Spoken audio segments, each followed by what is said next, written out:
It was the last day of the dig, September of 1954, a bomb site in the heart of London, where one of the great Roman cities of the ancient world had once stood, and where, less than a decade earlier, German bombers had reduced 4 city blocks to rubble. The archaeologists had been working for 2 weeks. They were tired. They had found walls, pottery, the outline of a long, narrow room that looked, from the air, like the floor plan of something deliberate, something built to be hidden. Then a workman lifted a clod of mud, and a face stared back at him. It was made of marble, pale, about the size of a man's head, a young face, smooth, with a soft cap pulled down across the brow, what scholars would later call a Phrygian cap. The eyes looked up at the grey London sky as if the head had been waiting, patient, for 1600 years for someone to lift the mud away. Within a week, 30,000 people a day were queuing on Walbrook Street to see the discovery. Winston Churchill, then Prime Minister, ordered the excavation extended. The newspapers ran the photograph on their front pages, and the question on everyone's lips was the same. Whose face was this? Whose temple had London just stumbled upon? The answer, when it came, would unsettle a lot of people, because what they had found beneath the streets of Christian London was the underground sanctuary of a god the Christian world had spent more than 1,000 years trying to forget. His name was Mithras. To understand what kind of religion the London diggers had walked into, you need to picture not the bomb site, not the press photographs, but the room itself, as it would have looked the night before its last service. Imagine descending a short flight of stone steps into a long, narrow chamber, about 6 meters wide and twice as long. There are no windows.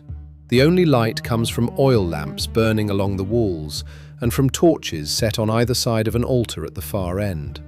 The smell is heavy, incense, burning olive oil, sweat, and somewhere underneath it all, the lingering trace of roasted pork from the meal that has just ended. There are men in this room, only men. They lie on raised stone benches running the full length of either wall, the way you might recline at a banquet. There are perhaps 20 of them, soldiers mostly, some merchants, a clerk from the governor's office. Their faces are turned toward the altar, where a marble relief catches the torchlight. What strikes me most about a room like this is how small it is. This was not a cathedral. This was an apartment-sized hideout, hand-carved into the bones of the city. The relief shows a young man in a Phrygian cap wrestling a bull to the ground. He is in the act of slipping a dagger into the animal's throat. Around the scene, a dog leaps for the wound. A serpent rears up from the dust.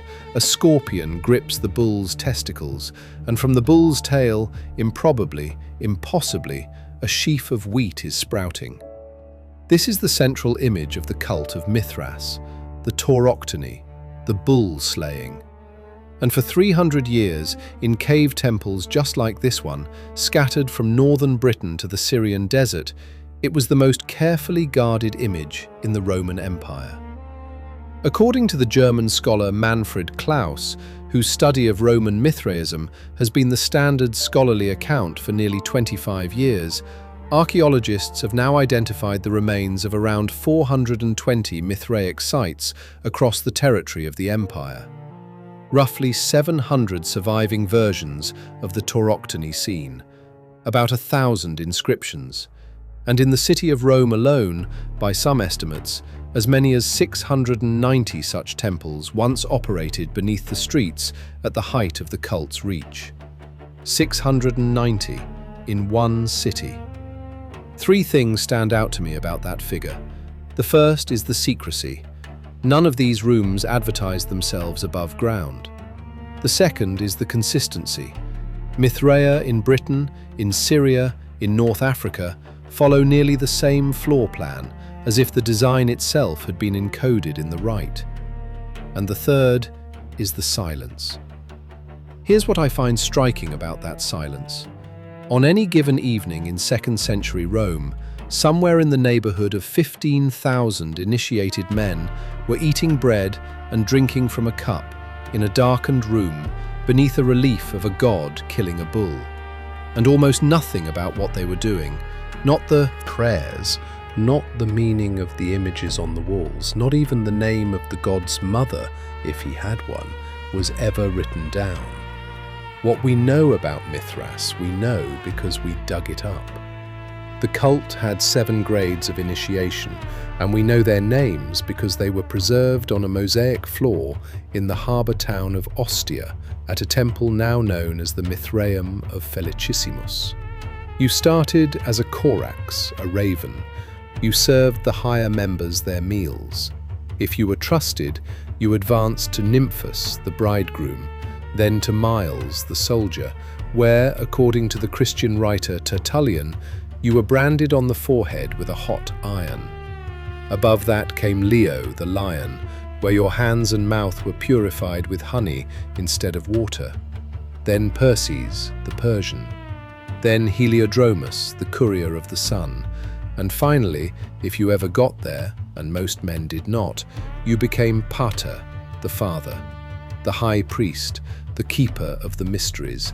Notice what's missing from this hierarchy. No women, no children, no congregation in the way a modern church would understand it. The cult of Mithras was exclusively male, and not just male, but a specific kind of male. Soldiers, customs officials, imperial administrators, men whose job was to hold the empire together at its edges, in cold forts on the German frontier, in dusty garrison towns in the Syrian desert, in the wet fortresses along Hadrian's Wall in northern Britain. Wherever a Roman legion went, a temple to Mithras eventually followed. The way I read this, and the archaeology supports it, Mithraism was less a religion of the city square than a religion of the watchtower. A religion for men who slept with weapons within reach. A religion that promised brotherhood, secrecy, and the protection of an unconquered God who had himself, in the great cosmic act depicted on every altar, slain something powerful and let life pour out of the wound. You might think this would make Mithraism small, a niche cult for soldiers and clerks, and by some measures it was. The most careful modern estimates suggest that at its peak, the cult attracted somewhere between 1 and 2% of the empire's population. But pull back, and you'll notice something stranger. The 1 or 2% who chose Mithras were not the urban poor. They were not the marginal. They were the men with swords, the men with budgets, the men who decided which roads were repaired, which provinces were taxed, which orders were obeyed. Every legion in the Roman army contained Mithraists. Every frontier fort from Britain to the Euphrates eventually had its underground sanctuary. While Christianity was still spreading among slaves and shopkeepers in the back streets of Antioch, Mithras already held the sword arm of the empire. This wasn't the first time in history that a small, disciplined movement had outweighed a much larger one. It would not be the last. The pattern is older than Rome and younger than this morning's news. Power has never been a question of head count. It has always been a question of where the disciplined few have placed their hands. Sound familiar? It should. The mechanism by which 2,000 committed officers can decide the direction of a nation of millions has not changed since the 2nd century. What has changed is that we now have a word for it. The Romans did not. They simply called it loyalty and worshipped a god of contracts in the dark. And in the 2nd and 3rd centuries of the Common Era, the disciplined few, the men who held the empire together, had placed their hands on the dagger of a god who had been born from a rock, who was worshipped only in the dark, and whose true name and rituals were a secret kept on pain of expulsion. A god the City of London was about to remember, and the rest of the world was about to forget for another 100 years. There is a moment when you stand inside a reconstructed Mithraeum today, the one beneath the Bloomberg headquarters in London, or the older one beneath the Basilica of San Clemente in Rome, When you understand something the documentary cameras cannot quite show you. The room is small, the ceiling is low, the light is dim. The marble face on the altar where it survives is calm in the way only a young man's face can be calm. And you realize you are standing in the place where Rome went to be alone with itself. This was the religion of the men who built the empire. And for 300 years, in rooms like this one, they whispered to a God whose story is still, in almost every meaningful way, lost.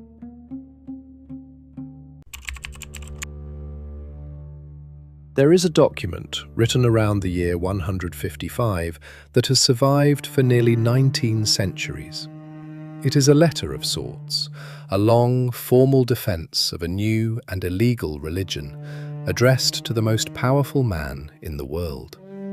Its author was a philosopher named Justin, a convert who would later be executed for his faith and remembered ever after as Justin Martyr. And tucked inside it, almost in passing, is one of the strangest admissions in the history of religion. Justin is explaining the central ritual of the Christians, the bread, the cup, the words spoken over them, "This is my body, this is my blood." He wants the emperor to understand that this is sacred, that it is not magic, that it is the heart of everything his people believe. And then, without quite seeming to realize the door he is opening, he writes a single sentence that historians have been arguing about ever since. The wicked demons, he says, have imitated this in the mysteries of Mithras. Bread and a cup set before an initiate with certain words spoken over them. Justin knew about it. He says so plainly. You either know this already or you can find out. The followers of Mithras, the rival god worshipped in the dark beneath Rome, were doing something that looked, to a Christian philosopher, almost exactly like communion. And he had no idea how to explain it. To understand why this single sentence caused such trouble, you have to understand the world in which Justin was writing. By the middle of the 2nd century, two religions were spreading through the Roman Empire along very different channels. Look at the pattern of who joined which. One moved through the cities, through the poor, through women and slaves and tradesmen. That was Christianity. The other moved through the army, through the merchants, through the men who held the machinery of the state. That was the cult of Mithras. They were not, on the surface, anything alike. One worshipped a Jewish carpenter executed by Rome. The other worshipped a rock-born god slaying a cosmic bull. One welcomed everyone, the other admitted only initiated men. And yet, when you place their rituals side by side, the resemblance is close enough that a serious thinker like Justin felt he had to account for it. So let me walk you through what actually lines up, and, just as important, what does not. Because this is where the story gets genuinely difficult, and where most retellings go badly wrong. The version they tell on the internet is a tidy list of stolen rituals. The truth is messier, and the way I read it, far more revealing. Start with the things that are real. The shared meal is real. According to Justin himself, writing while the cult was still alive, the initiates of Mithras gathered to share bread and a cup as part of their rites. The archaeology backs him up. In Mithraeum after Mithraeum, excavators have found dining benches, drinking vessels, and the bones of sacrificial animals in ritual pits. The men of Mithras reclined in their cave temples and ate together, in imitation of their god feasting with the sun after the slaying of the bull. Notice what that means. The parallel to the Christian meal is not invented. It is documented in a Christian source by a Christian saint, while both faiths were still alive to be compared. Ritual washing is real too. Both faiths used water for purification, for the cleansing of what one tradition would call sin. According to the early Christian writer Tertullian, who lived a generation after Justin, the followers of Mithras used a washing to mark initiation. the same uncomfortable overlap noted by a second hostile witness. The cave is real. Every Mithraeum was built underground, or made to feel underground, to echo the cave where the god was born. And early Christianity, too, lived its first centuries in the dark, in catacombs, in private homes, beneath the gaze of an empire that wanted it dead. And the promise of salvation is real. Mithras was, to his followers, a savior, a god who offered protection in this life and something beyond it in the next. That hope sat at the heart of both religions. Now here is where I have to be honest with you, because the popular version of this story takes these real parallels and buries them under a pile of claims that simply are not true. The question nobody asks is why the false claims spread faster than the true ones. You have probably heard that Mithras was born of a virgin. He was not. The Roman myth is explicit and strange. Mithras was born from solid rock, fully formed, a torch in one hand and a blade in the other. There is no mother in the story at all. You have probably heard that Mithras had 12 disciples. He did not. That claim comes from a misreading of the 12 signs of the zodiac that often ring the bull-slaying scene. And you have almost certainly heard the biggest claim of them all, that Mithras was born on the 25th of December, and that Christianity simply stole the date. Here is what the evidence actually shows. Roger Beck, the scholar who did more than anyone to dismantle the old myths about Mithraism, calls the December 25th claim, and I am quoting him, the hoariest of facts. A piece of folklore so old and so often repeated that everyone assumes it must be true. It is not. There is not a single Mithraic inscription, not a single ancient calendar that ties the god to that date. What strikes me most here is the confidence with which the false version is repeated. The confusion comes from a much later association between Mithras and a different deity, the public sun god Sol Invictus, whose festival fell in late December. But that is a connection between two Roman cults, not between Mithras and the manger. So why does any of this matter? Why spend time tearing down parallels that make the story more exciting? Because the truth that remains is more interesting than the myth. Strip away the virgin birth, the 12 disciples, the stolen Christmas. Strip away every false parallel, and you are still left with two religions growing at the same time in the same empire that independently arrived at a sacred meal of bread and a cup, a washing for the soul, an underground sanctuary, and the promise of a savior. That is not nothing. That is the part Justin Martyr could not explain away. And the way he chose to explain it tells you everything about how threatened he felt. He did not say the Christians had borrowed from Mithras. He did not say the two faiths shared a common source.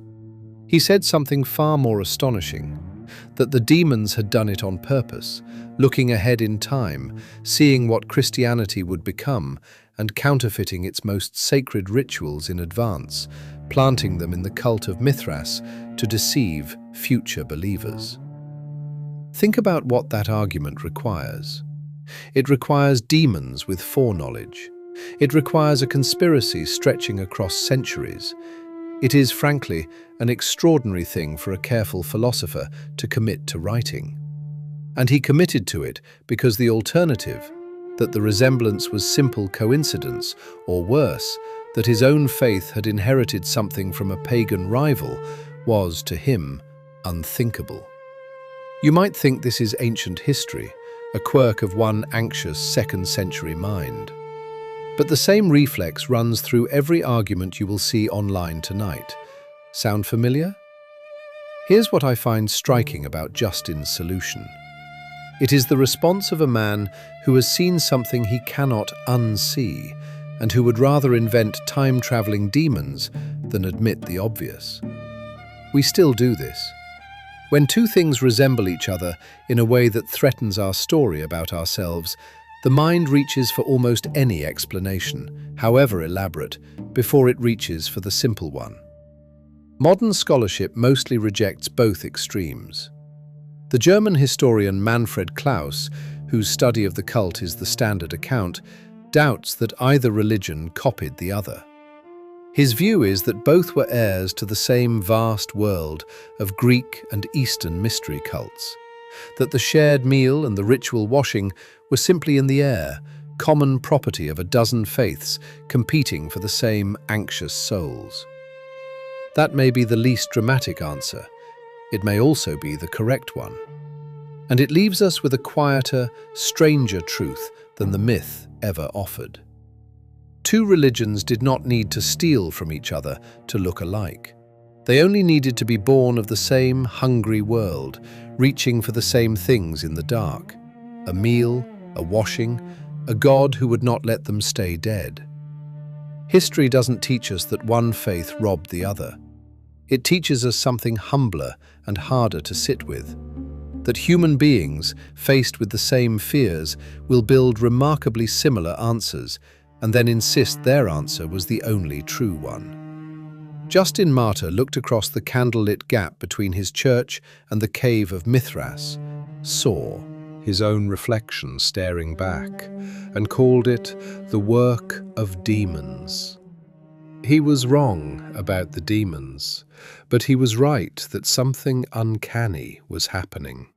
Two faiths reaching for the same light in the same dark century, and only one of them would be allowed to remember it. How does a religion die? Not the way you might think, not in a single battle, not in a grand theological debate settled before a cheering crowd. A religion dies the way a language dies, quietly, one silence at a time. The last man who knows the prayers grows old. The temple roof leaks and no one repairs it. The young men who once would have been initiated find a different God, a safer God, a God whose worship the emperor now rewards instead of punishes. And one year, without anyone marking the date, the final ceremony is held in an empty room, and no one comes to the next one. This is the story of how the cult of Mithras died. And the strange thing, the thing almost no one tells you, is that it did not die because it lost an argument. It died because it lost a calculation.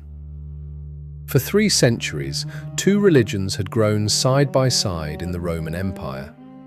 By the early 4th century, the contest between them was no longer a matter of backstreet temples and whispered initiations. It had reached the throne. In the year 312, a Roman general named Constantine fought his way to control of the Western Empire at a battle outside Rome. The following year, in 313, he and his co-emperor Licinius issued what history remembers as the Edict of Milan. Most people believe this document made Christianity the official religion of Rome. It did not. What it actually did was simpler and, in a way, more important. It made Christianity legal. It ended the persecution. It returned confiscated property to the churches, and, crucially, it extended that same tolerance to every other religion in the empire, including the cult of Mithras. So in 313, the two rivals stood, for the first time, on equal legal ground. Both protected, both free, both, in theory, able to compete for the soul of Rome on the open market of belief. Here's what I find striking about that moment. If the contest had truly been about ideas, about which god offered the better story, the deeper mystery, the more beautiful ritual, Mithras had a real chance.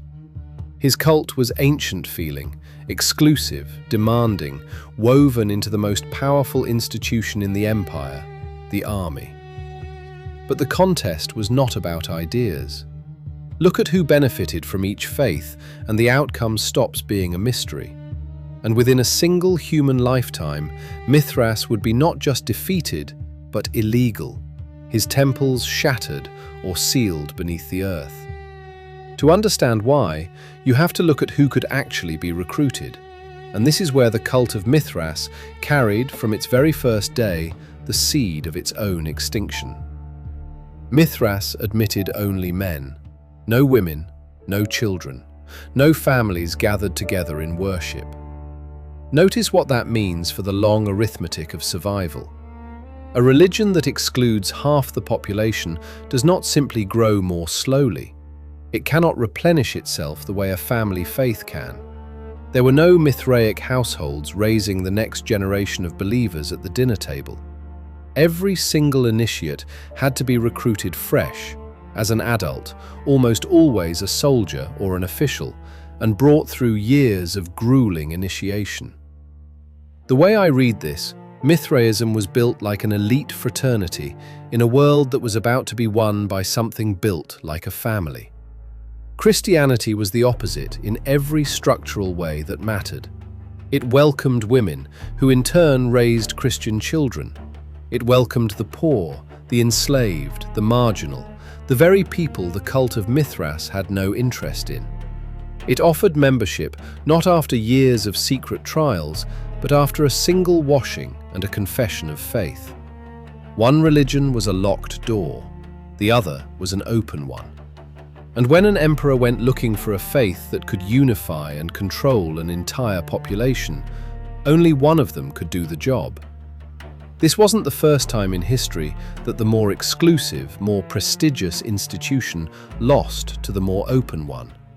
It would not be the last. Exclusivity feels like strength. It looks like discipline, like quality, like a fortress. But a fortress with one narrow gate is also a fortress that cannot grow. The men of Mithras had built a magnificent thing, and they had built it, without realizing it, as a dead end. You might think this is ancient history, a problem only for vanished Roman cults. But the same logic empties out exclusive institutions in every century. The club that will not open its doors does not stay elite forever. It simply gets old, and then it gets empty, and then it gets forgotten. Constantine himself never formally banned the old cults. He hedged. He was baptized only on his deathbed. The Arch of Constantine, erected in 315, still shows him making offerings to the old pagan gods, and his coins still carried the image of the sun god. The transition was slower and messier than the legend suggests, but the direction was set, and his successors did not hesitate. The decisive blow came 2 generations later. In the year 380, the Emperor Theodosius I issued the Edict of Thessalonica, declaring Nicene Christianity the official religion of the Roman state. And then, in 391 and 392, he went further than any emperor before him. According to the Imperial Law Code, later compiled as the Theodosian Code, his decrees banned pagan sacrifice altogether. Not just the great public ceremonies, but private worship, in your own home, behind your own closed door. To pour a libation to Mithras in the year 392 was now a crime against the state, punishable by the confiscation of everything you owned. And here, the persecuted became the persecutors. In the year 391, in the great city of Alexandria, the Christian patriarch Theophilus led a campaign against the old temples. According to the historical record, the Mithraeum of Alexandria was burned. Across the empire, the same scene repeated with local variations. Altars were smashed, statues of Mithras were beheaded, their calm young faces struck from their bodies. Some sanctuaries were filled with rubble and sealed, and, in a detail that history has chosen to find ironic, Christian basilicas were sometimes raised directly over the buried caves of the god they had replaced. But here is where I have to be careful with you, because the version they tell most often is too clean. Not every Mithraeum was destroyed in a fury of holy violence. Many were simply abandoned, left to the dark as their congregations aged and died and were not replaced. And some of those buried temples were not erased at all. They were, by sheer accident, preserved. Pull back, and you will notice the deepest irony of all. Beneath the Basilica of San Clemente in Rome, the cult room of Mithras still stands, almost intact, sealed for 16 centuries beneath the floor of the church that buried it. The very act of building over it kept it safe.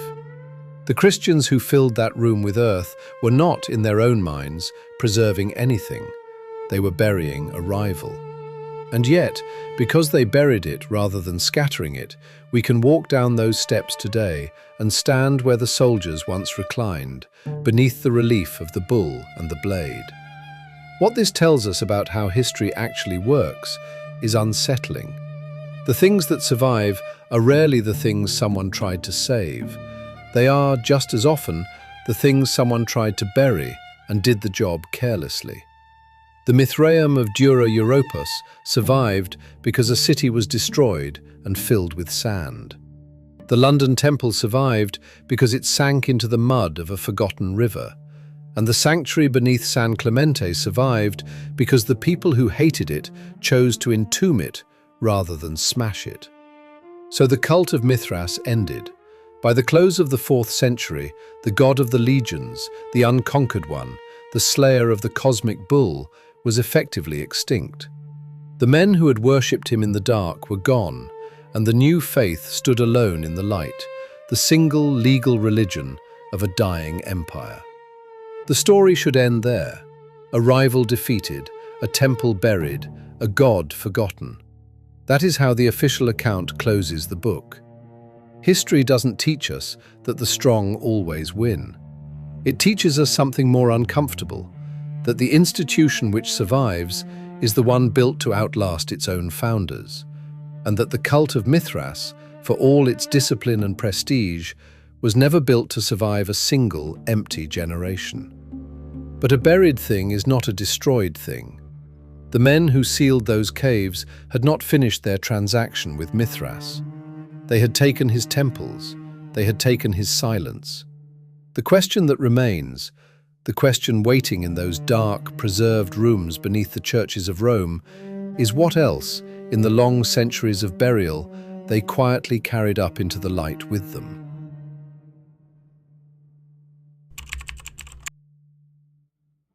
Imagine for a moment that it had gone the other way.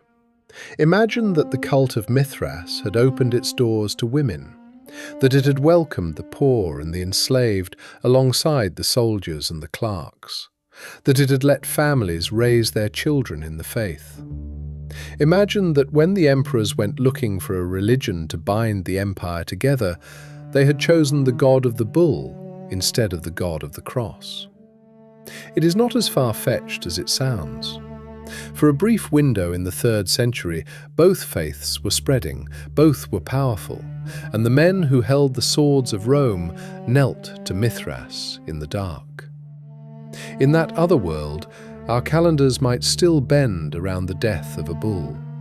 Our great cathedrals might be windowless caves lit by torchlight, their walls carved with a young man in a Phrygian cap, a blade at the throat of a beast. And a Roman god most people have never heard of would be the most familiar face on earth. That world did not happen. But the reason it did not happen is not the reason you have been told. And the more interesting question is not why Mithras lost. We have traced that already, the locked door, the missing families, the cold arithmetic of survival. The more interesting question is what happened to him after he lost. Because a defeated god does not always vanish. Sometimes he is absorbed. Look at the pattern across the ancient world, and you will find it everywhere. Old gods rarely die outright. They are renamed, repainted, folded into the festivals and the architecture of whoever conquers them. The god of yesterday becomes the saint of tomorrow, or the demon, or the half-remembered figure on a wall no one can quite explain. Let me be precise here, because this is the part where careful history and lazy myth most often part ways. The way I read the evidence, and the historians who have studied the cult most closely, from Manfred Klaus to Roger Beck, are cautious about exactly this. There is no proof that Christianity sat down and deliberately lifted its rituals from Mithras. The two faiths most likely drew from the same deep well of Greek and Eastern mystery religion, reaching independently for the same shapes. So when I say Mithras was absorbed, I do not mean he was robbed in the night. I mean something stranger and harder to pin down. Consider what survived the transition and where. The cave survived. The earliest Christians worshipped underground, in catacombs and hidden rooms, and the image of the sacred cave, the dark, enclosed space where the divine breaks through, runs through both faiths like a shared vein. The shared meal survived, bread and a cup, lifted in a darkened room, eaten in the presence of a God who promised to carry the faithful past death. The language of light survived most powerfully of all.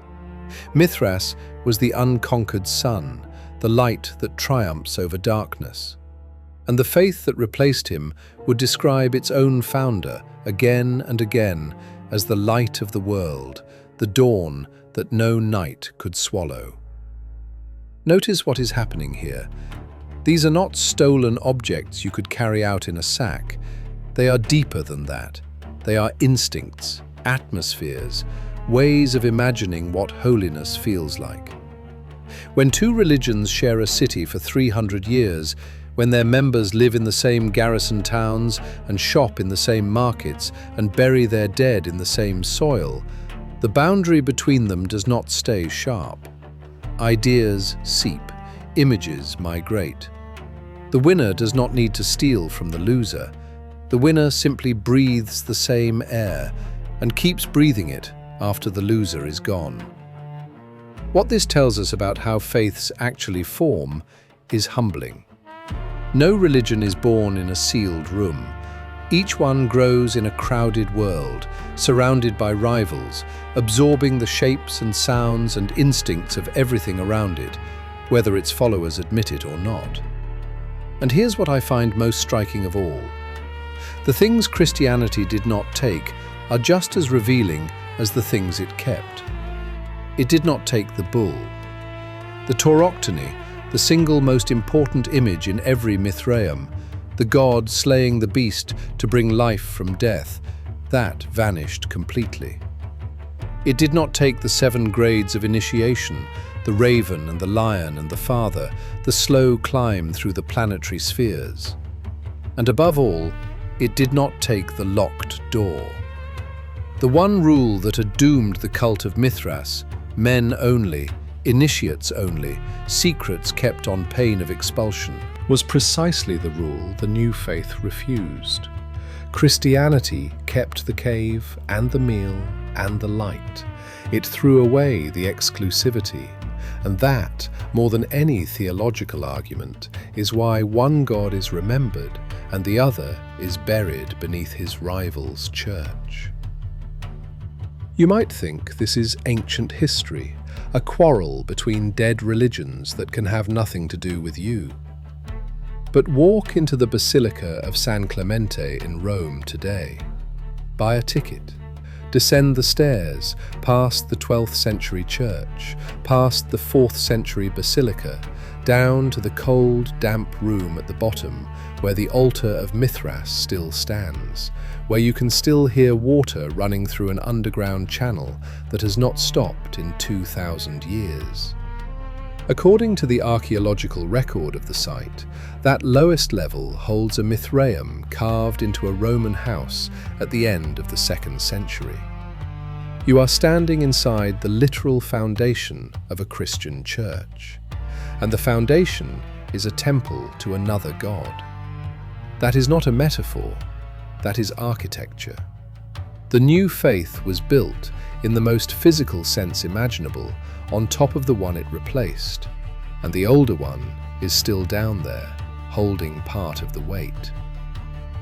If you ask me, there is no more honest image of how religions actually inherit one another than that single staircase, each century resting its full weight on the buried century below, none of them quite able to stand without the one beneath. So how much of what we call sacred was always ours, and how much was inherited from a brother religion we have chosen to forget? The honest answer is that we cannot fully separate the two, and that the very impossibility of separating them is the point. History does not hand us clean lines. It hands us layers, one faith built on the bones of another, one set of images breathing inside the next, the unconquered sun still glowing faintly behind the halo of a later god. The men who sealed those caves believed they were ending something. In a sense, they were. The cult of Mithras was finished. Its priests fell silent, its altars cracked, its name slipped out of every living mouth until a workman in London lifted a clod of mud and a marble face stared back at the 20th century, asking to be remembered. But in another sense, those men ended nothing at all. They carried the cave upward into their churches. They carried the meal and the light and the promise of a God who would not let his people stay dead. They buried a rival and built a home on top of him, and they never quite noticed how much of him they took up the stairs with them. That is the deeper truth this story leaves us with. The past is never simply destroyed, it is overwritten, the way a scribe scrapes an old parchment clean and writes a new text across it. And if you hold the page to the light, the old words are still there, faint beneath the new. Beneath the churches of Rome, the old words are quite literally still there, in stone, in the dark, waiting. We are all, every one of us, standing on foundations we did not build and cannot fully see. The faith, the language, the very idea of light defeating darkness, none of it began with us, and little of it began where we think it did. The forgotten Roman god who died in the dark did not vanish. He simply stopped being named. And when you next see an image of light conquering shadow, of life rising from death in a sacred cave, you might pause and wonder whose face was there first. The candle burns low. The story sleeps for now. Stay curious.